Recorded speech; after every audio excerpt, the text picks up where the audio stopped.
It's 2 in the morning, phone brightness turned all the way down, and you're doing that math again. How old you are, how far behind you feel, how everyone else seems to already have it figured out. Yeah, I know that exact kind of quiet panic. Scroll for 10 seconds and it's brutal.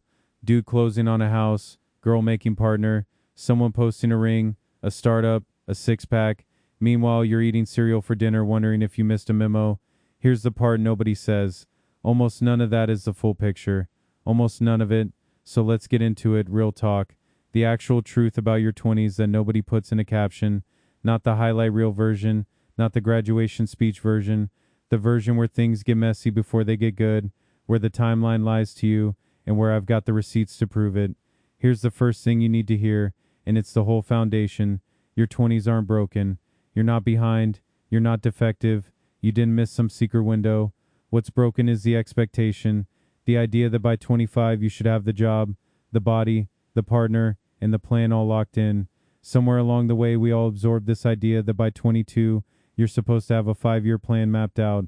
Career, city, timeline, all locked before you've lived enough life to know what you actually want. That's not wisdom. That's pressure dressed up as maturity. Most successful people in their 30s will tell you their 20s looked nothing like a plan. It looked like trial and error. And that pressure gets worse the second you start comparing your timeline to your friend's timeline. He got promoted, she got engaged, that guy from high school bought a car you can't afford, and suddenly your own progress feels like failure just because it's on a different clock. Comparison doesn't just steal your joy, little bro. It quietly convinces you that you're doing life wrong when you're just doing it different. Chase somebody else's schedule long enough and it costs you two things. Burnout because you're sprinting toward a finish line you didn't choose, and resentment because deep down you know it. I've watched guys grind themselves into the ground trying to hit a milestone by a birthday, then feel hollow the second they get there because the whole goal was never actually theirs. Here's the real secret behind every person who looks like they've got it together on your 2 a.m. scroll. Most of them are just better at hiding the chaos. Behind that promotion post is probably a guy who cried in his car last week. Behind that couple's photo is probably a relationship held together with duct tape. Everybody's improvising. Some people are just better editors. All right, let's talk about the first real mistake because I made it myself. The second the paychecks start coming in steady, the temptation is to upgrade everything.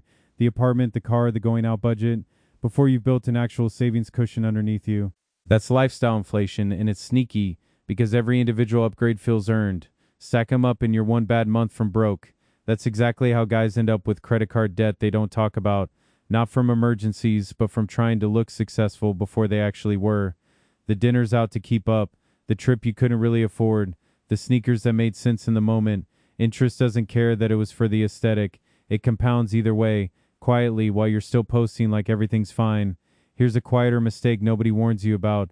Most guys take the first number a company offers and just say thank you. No pushback, no counter, nothing. Companies build room into that first offer expecting you to negotiate, and when you don't, you're leaving real money on the table, money that would have compounded for the next 40 years of your working life.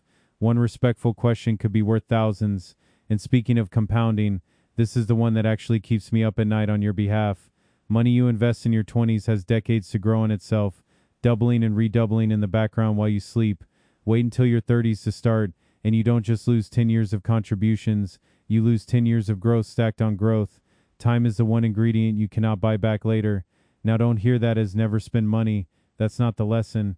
The lesson is knowing the difference between spending on an experience that actually adds to your life, like a trip with people you love or a class that teaches you something real, versus spending purely so other people see you spending it. One of those you remember at 40, the other one you just paid interest on. Okay, that was the easy version of this conversation. Money stuff, career stuff, the stuff you can fix with a spreadsheet. Here's the real one, the one that actually keeps guys stuck for years at a time, the one most people won't say to your face. This is about who you're choosing to spend your life next to and who you're choosing to become while you're doing it. A lot of guys stay in a relationship they already know isn't right, not because it's good, but because it's familiar, and familiar feels safer than the unknown. Starting over sounds exhausting, being alone sounds worse, so you stay comfortable instead of honest. But comfortable and right are not the same thing, and every year you stay in the wrong one is a year you're not available for the right one. Here's where it gets expensive. Confusing chemistry for compatibility. Chemistry is instant, it's electric, it's the thing that makes your stomach drop. Compatibility is boring by comparison. Shared values, matching timelines, how you both handle a bad week. Chase the chemistry and ignore the compatibility, and you don't lose a few months figuring it out. You lose years, real years, rebuilding a life around someone who was never right for it. Before any of that works, you got to learn how to be alone first, actually alone, not scrolling to numb it alone. If you can't sit in a quiet room with yourself and feel okay, you'll drag that discomfort into every relationship you enter, using another person to fill a hole you never dealt with. The guys with the healthiest relationships I know all did the work solo first. Now let's talk about the friends you're losing, because you are losing some, and I need you to hear this isn't failure. It's just what your 20s do. People move cities, get married, get busy, drift. It stings, especially with the ones who used to know everything about your life. But a shrinking friend group in your 20s isn't a sign something's wrong with you. It's just a sorting phase everybody goes through. Here's why it feels different than it used to. As a kid, friendship just happened because you were stuck in the same building 5 days a week. As an adult, nobody's forcing that proximity anymore, which means real friendship has to become a choice you make on purpose. The guys who keep close friends in their 30s are the ones who actually put it on the calendar. Everybody else just says we should hang out soon forever. Now back to career for a second, because this mistake sneaks up on smart guys especially. Job hopping for the name on the resume instead of whether the job actually fits you. Chasing the big logo company, the impressive title, the thing that sounds good at Thanksgiving, while ignoring whether you're miserable there 9 hours a day. Prestige looks great in a caption. It does not pay your mental health bill. And a lot of that chasing traces back to one root cause, following the path your parents expected instead of the one that's actually yours. Maybe they wanted the stable job, the safe degree, the respectable title, and you took it to keep the peace. I get it, their intentions were love, but you're the one who has to live inside your Tuesday, not them, and borrowed dreams run out of fuel fast. So when you finally admit that path isn't yours, the fear that hits next is brutal. Switching careers feels like standing up in public and announcing you failed. Everyone will see the restart, the lower title, the pay cut, the awkward explaining at family dinners. But here's the truth under the fear. Nobody's tracking your career pivot as closely as you think they are. They're too busy worrying about their own. Compare two guys for a second. One's got the flashy title, the director of gross energy all over his profile, humble bragging every quarter. The other one's got a boring job title and comes home actually content, present with his people, sleeping fine at night. Online, the first guy wins every time. In real life, the second guy is the one who actually made it. Titles are loud. Peace is quiet. Now let's talk about your body, because somewhere in your 20s, it quietly stops forgiving you the way it used to. The all-nighters that used to cost you one groggy morning start costing you a whole week. The stuff you could shake off at 19 starts sticking around at 26. Nobody warns you exactly when the switch flips. It just flips, usually right around the time you're not paying attention. It's rarely one big thing that gets you. It's three quiet ones stacking on top of each other. Sleep you keep sacrificing for one more episode or one more scroll.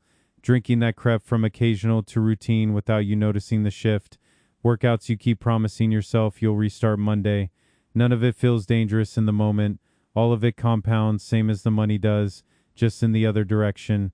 And underneath all of that, a lot of guys are walking around with anxiety they've never actually named, because staying busy is easier than sitting still long enough to feel it.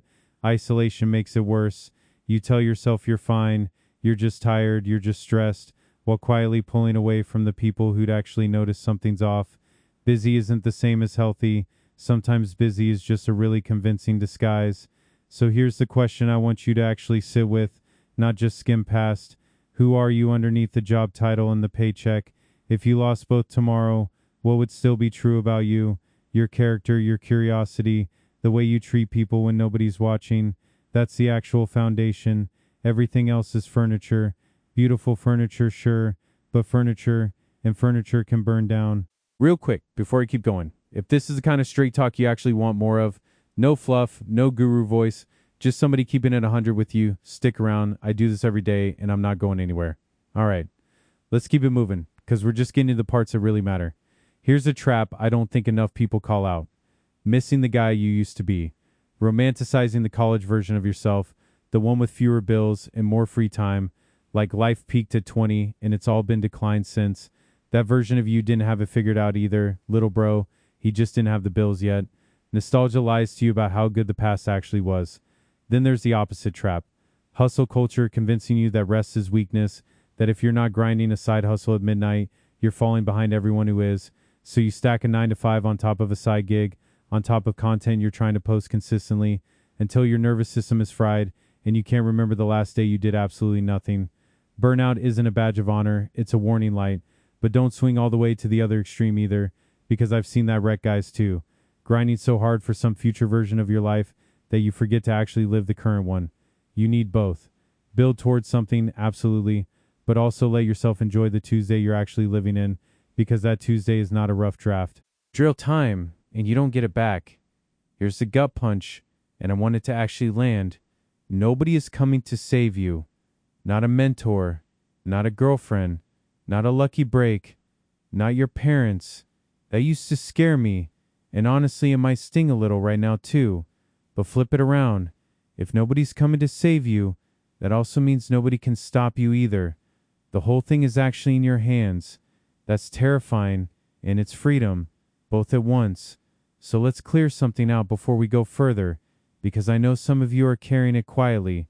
Shame about the debt you racked up, the classes you dropped, the relationship that ended messier than you'd like to admit. You've been treating those like permanent stains on who you are. They're not. They're chapters, not verdicts. And I need you to actually believe that, not just nod along while still believing the opposite. So hear this clearly. No hedging. It is not too late. Not for the career pivot, not for fixing the finances, not for the relationship reset, not for the body you want back. 25 isn't too late.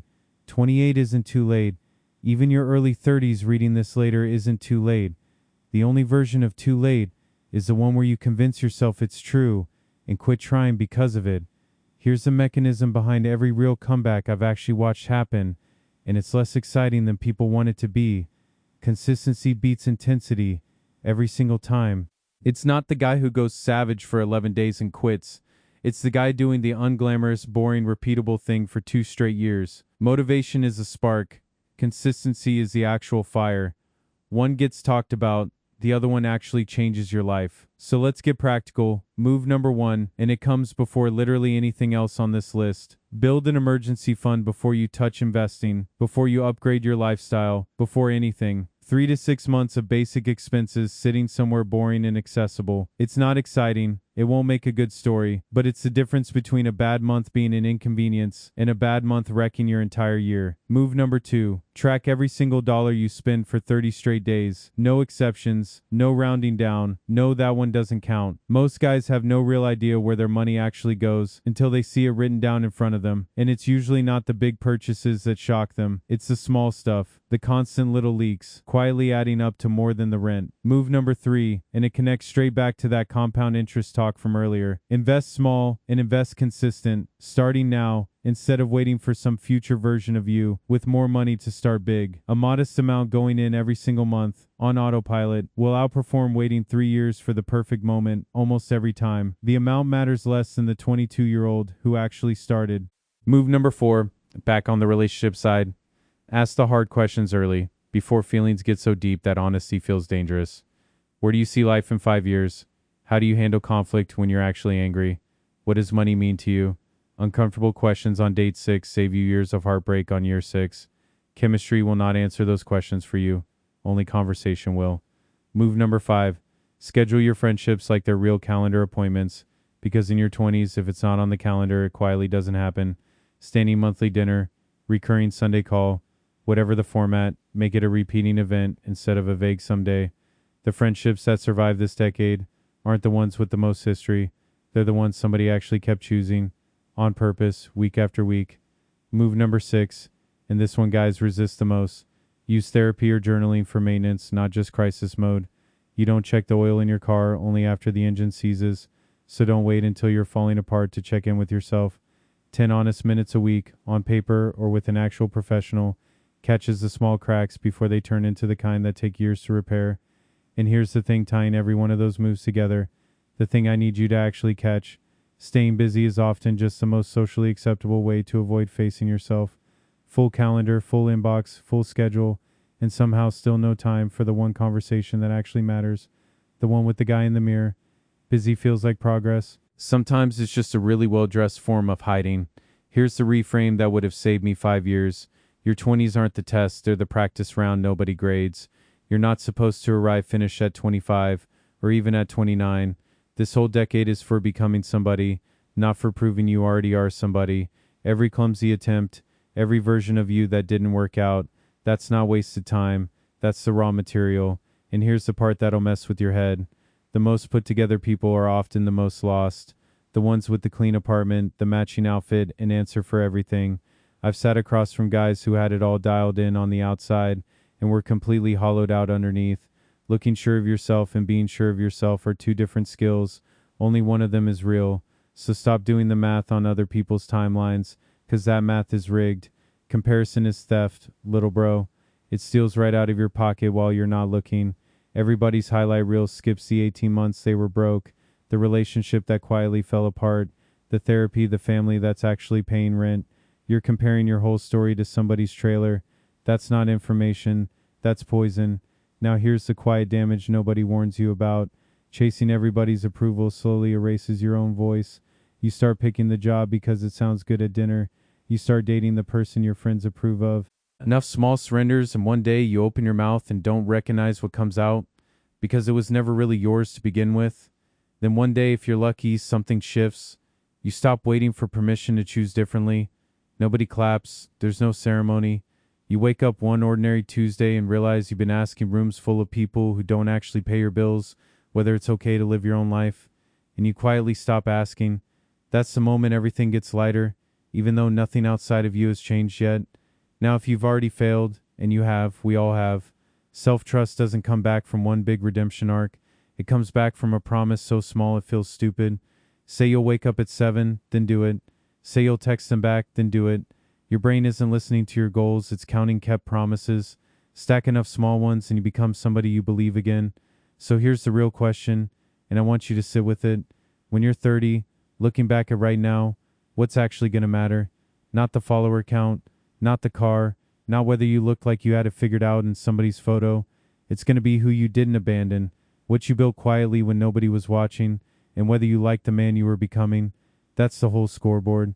Because small choices don't stay small. The extra hour you gave to something real instead of scrolling, the hard conversation instead of ghosting, the workout you did when you didn't feel like it, none of that felt like identity in the moment. It felt like nothing. But give it 3 years, and those nothing choices become the architecture of who you turned into. You're building the guy you'll be, one boring Tuesday at a time. And I'll tell you straight, the discomfort you choose on purpose right now is the thing that buys you freedom later. Not the discomfort life throws at you, the discomfort you pick. Having the hard talk instead of avoiding it, saving instead of spending, training when you're tired. Every bit of that is you trading a comfortable now for an unstuck later. Guys who skip that trade stay comfortable at 22 and stuck at 40. So go back to that 2 in the morning feeling we started with. Behind on life, ceiling staring back at you, everybody else somehow ahead. Here's your new answer. You're not behind. There is no schedule. There's no judge checking your progress against some master list that everyone else got a copy of and you didn't. There's just you, right now, deciding what the next small thing you do is going to be. And since we're being honest with each other, here's the rawest truth I've got. Everybody's improvising. The guy who looks calm, who's got the career and the girl and the plan, he's improvising too. He's just better at hiding the flop sweat. Nobody's got a script. Nobody's sure. The confidence you're chasing in other people is mostly just practice at looking okay while you're figuring it out, same as everybody else. So whatever you've already messed up, the semester you failed, the girl you lost, the year spent numb and scrolling, none of that disqualifies you from anything. It's not a life sentence, it's just data. The guy who wastes his 20s and the guy who used them perfectly can end up in the same room at 35. Honestly, the one who struggled shows up with more to offer. You're not behind, you're still writing it. Look, I'm not going to wrap this up with some neat little bow, because your 20s don't work like that and neither do I. Just go be a little braver tomorrow than you were today. Keep one promise to yourself this week, even a small one. That's it. That's the whole thing. I'll be right here when you need to hear it again. Same time, same brother, still real.